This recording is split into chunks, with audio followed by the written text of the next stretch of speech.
I paid off $28,000 worth of student loans in 3 years. I graduated, and I knew I was taking out student loans, but I wasn't really worried about it while I was in college because I thought the amount was so small.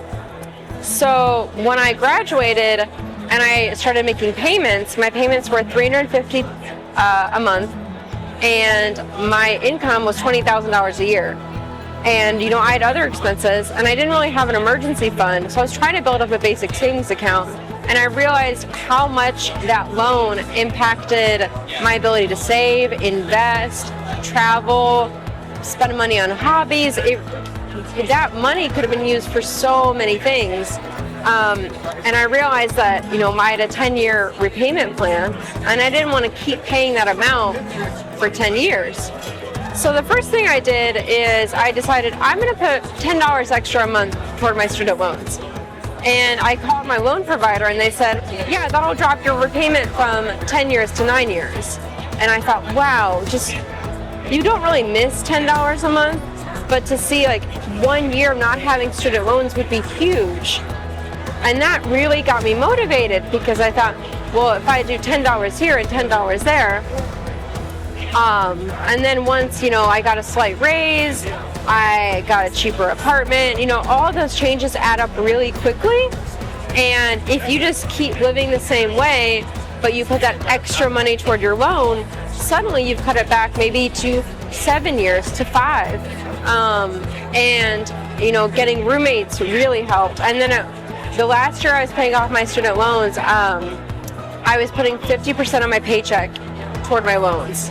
And I was making $30,000 at the time. So it's not like I had a ton of money to live on, but I was just really careful about what I did with it. I had not always had good financial habits. I used to be an overspender, especially in college and in the summers in college when I'd intern or have a job. I didn't like to budget. If I wanted to eat out, I wanted to eat out. If I wanted to go shopping, I'd go shopping. So I was very much, not going into debt to buy things, but not really living within my means, or always, doing research and finding a better deal, or letting something wait and not buying it immediately. So for me, it was a huge shock to have to start budgeting, and I was really bad at it, and I wanted to be accountable. I thought if I made my story public, people would ask about it, and the peer pressure works. Whether your friends are making you buy something, or your friends are saying, hey, I thought you were trying to pay off your student loans. What are you doing buying that?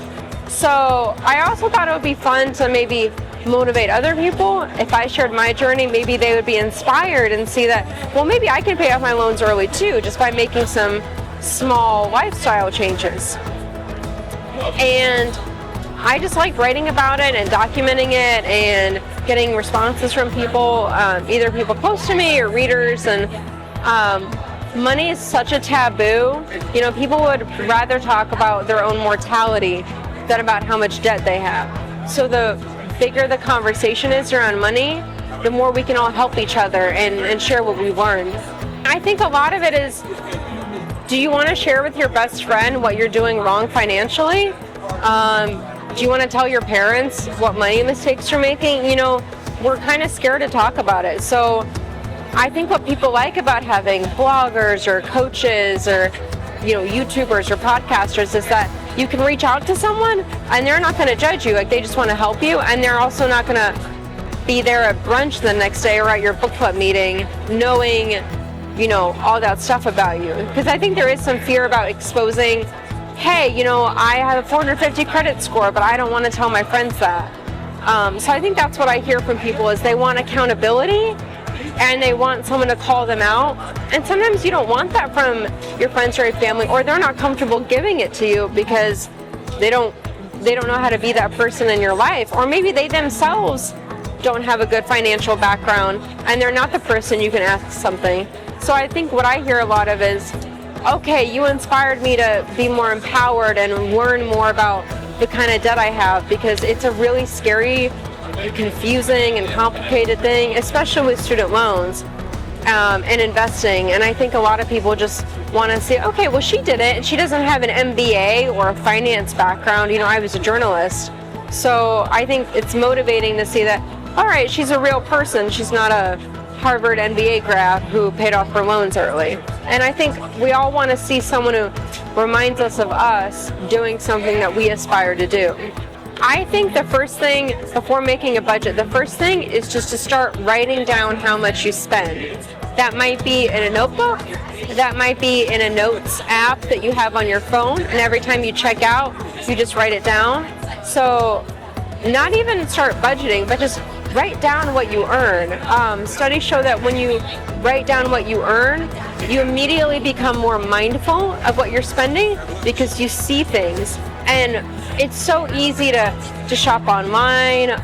We don't feel the impact as much when we're handing over a credit card until we get the credit card bill. And it's all about being mindful of how much you're spending, what you're spending it on, because when I've coached people and they say, oh, I spend $100, or, well, I never really buy new clothes, like maybe every once in a while, but then they actually go through, they realize, oh, I buy new clothes every 2 weeks. Oh, I go out to eat 4 times a week. But you don't know, you can't measure what you don't track. So always start with tracking. My parents did a really good job explaining the basics of personal finance to me.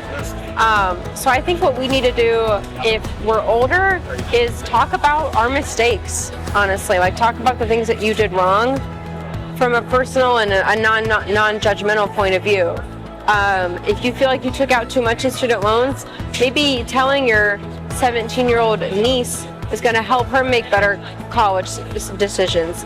Maybe if you talk about the credit card debt that you got in, like that'll help someone else. Because I think we can't rely on schools to do that for us. I think we just have to be real about our own struggles and our own successes. And I think it's especially important for the next generation because tuition prices are going up, wages aren't increasing, housing prices are going up. And I think we just have to be really careful to tell them that, okay, don't take out $100,000 in loans, or maybe be really mindful of what kind of repayment plan you choose. Be mindful that if you're going to live in a high cost of living city, there's some sacrifices you're going to have to make. And I think honestly the biggest thing I see is from kids I talk to who are in the next generation is they think that investing and saving is a thing to do for later. And I just want to tell them, just start with $50 a month now. It might seem like a lot, but getting into that habit early is really, really crucial. And the hard part is starting, whether it's starting to learn how to invest or how to pay off debt. So the quicker you start, the better off you're going to be.